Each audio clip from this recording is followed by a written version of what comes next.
let's turn from there to our other big focus, the India-Canadian relationship that continues to be in free fall. A mob of Khalistani extremists attacked devotees of a temple and were seen tearing apart the Indian tricolour in Brampton.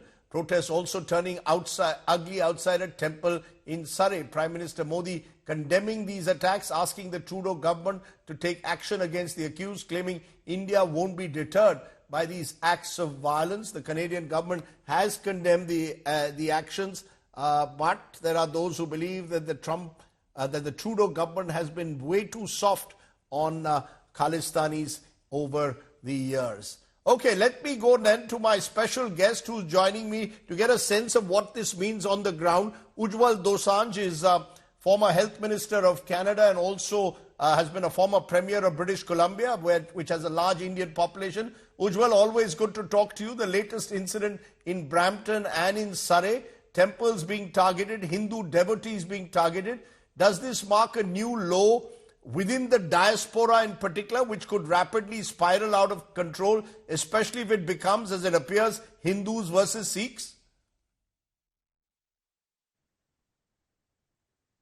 Well, absolutely. I mean, that's the intention of the Khalistanis. That's always been the intention of the Khalistanis. They've used 1984, the unfortunate events of 1984, to create a permanent wedge between the communities, and they have so far failed. This obviously was done, what they did with the Hindu temple in Surrey and in Brampton was done because of the consular officials, but also it has the other motive as well, to create that wedge between the Sikhs and Hindus, where there hasn't been such a wedge in India or in Canada. 1984 was a horrible event, obviously, but you won't find a Hindu or a Sikh that says that was a good thing. But the fact is that these Khalistani extremists seem to be getting away time and again with it. There is a sense of growing impunity, Ujjal Dosanjh. To what extent is the Canadian government and Prime Minister Justin Trudeau in particular responsible for this? That over the years, he just hasn't sent a tough enough message to these extremist forces. Well, Canadian politicians, the political class generally, have been suffering from political amnesia on this issue for a long time. Mr. Trudeau, in particular, ever since he's taken over, the Khalistani movement in Canada has actually reached fairly high up in terms of the number of people it has attracted. Mr. Trudeau came into power with the Khalistanis around him. They were in his cabinet. And he's never kind of looked back. He doesn't realize that he's doing great damage to Canada. What happened at the Brampton Hindu Temple and Surrey Hindu Temple also happened at the Vancouver Sikh Temple, so much so that they had to then go to court to get an injunction to keep these people away. So this is a concentrated Khalistani attempt to, make sure that the consular officials aren't able to do their business, helping people, helping Indians in Canada. Two, that if there can be wedge driven between Hindus and Sikhs by going to the Hindu temples in a way they did, more the merrier for them, because that's their aim ultimately, to drive that wedge between the Hindus and Sikhs. That's never been there. 1984 was an aberration. But, what are the options before the Canadian government that it needs to seriously focus upon? How is the Canadian government, Ujjal, going to rein in the very forces that, as you said, have either been used or co-opted to acquire power? Do you see them today, the Trudeau administration, to be in any position to rein in these Khalistani forces that are resorting to violence, that, as you said, are trying to create a wedge between communities?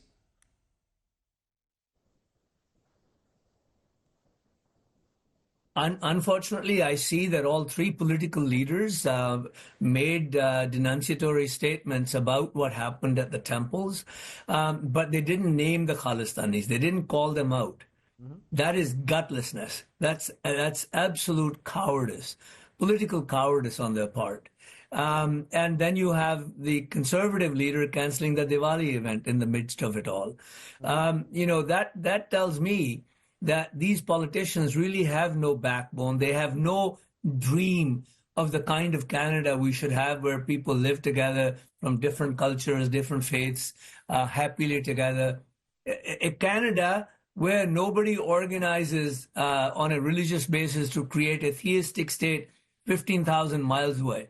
Because they don't realize, because if today allow that to happen from Canadian soil today, tomorrow it may come back to haunt them. 100 years from now, they might want a theistic state here, right here in Canada. But what do most right-thinking Canadians think about what's going on? Do they want in any way to associate with any of these elements, whether they are extremists in the Sikh community or indeed Hindu priests who have been caught saying batenge to katenge? Do you believe that all these voices that are trying to build this polarization are in the minority? The majority of Canadians simply want to live in peace and harmony. Canadian Indians.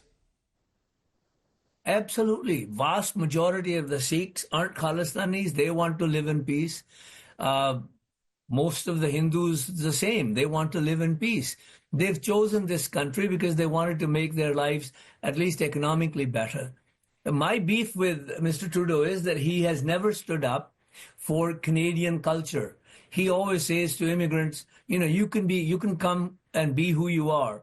My view is that if you want to, if you want to be who you already are. Why come to Canada? Number two, Mr. Trudeau says Canada has no mainstream culture. Well, that means we aren't a people. Canada does have a mainstream culture because, my argument with him is that he is actually seeing people living in ghettos, that he doesn't really want to change anything because, from my point of view, you can't really have a culture or a country without a large, substantial degree of social cohesion and ideological and social solidarity and social cohesion. And we have that in Canada, except we're now disintegrating into little ghettos of immigrants.